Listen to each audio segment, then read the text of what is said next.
ছোট ভাই আমার, বোন আমার, প্রতিজ্ঞা করো, বাপ মরবে, মা মরবে, ভূমিকম্প হবে, সিডর হবে, এই পৃথিবী লন্ড ভন্ড হয়ে যাবে, বেঁচে আছি মানি ফজরের 2 পড়তেই হবে।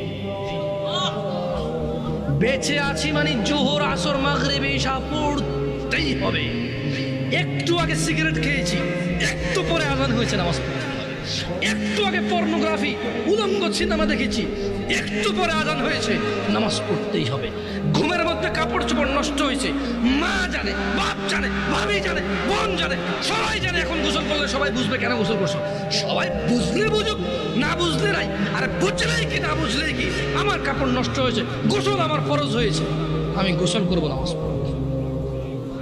রাতে আমার ঘুম আসে নাই, বন্ধু বান্ধবের পাল্লায় পড়ে সারা রাত বসে বসে উলঙ্গ ছবি দেখেছি, যা অত্যন্ত ঘৃণিত এবং যা আমার জীবনকে তছনছ করে দেবে, যা আমার জীবনের বরকত নষ্ট করে দেবে, যা আমাকে লাঞ্ছিত অপমানিত করবে, এমন অপরাধে লিপ্ত ছিলাম। কারণ এই জানাবে বিচার যে করবে, যে জানার সাথে জড়িত, সে অপদস্থ হবেই হবে।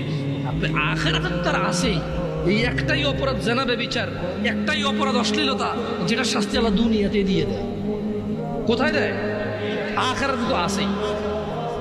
সারা রাত উলঙ্গ ছবি দেখেছো, দেখে নিজের জামা কাপড় নষ্ট করেছো, অপবিত্র করেছো নিজেকে, অসুবিধা নাই। গুনাহ যা হওয়ার হয়ে গেছে, গুনাহ নিয়ে পড়ে থাকলে চলবে না। গুনাহ যা হওয়ার হয়ে গেছে, গুনাহ নিয়ে পড়ে থাকলে চলবে না।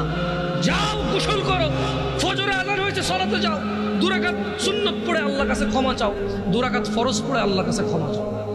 আর দেখবা না, প্রতিজ্ঞা করো, আবার দেখে ফেলেছো, অসুবিধা নাই, জোহরে আযান হয়েছে, যাও মসজিদে যাও, গোসল করো, 2 রাকাত নামাজ পড়ো, আল্লাহর কাছে ক্ষমা চাও, প্রতিজ্ঞা করো, আর দেখবা না। আবার দেখে ফেলেছো, অসুবিধা নাই, পরের ওয়াক্ত আযান হয়েছে, যাও মসজিদে যাও। কারণ মনে রাখবা, সকল অপরাধ গুনাহ, নামাজ যদি ছুটে যায় কুফরিয়া শিরকি হয়ে যাবে, ছাড়া যাবে না নামাজ। আমি কি বুঝাইতে পেরেছি?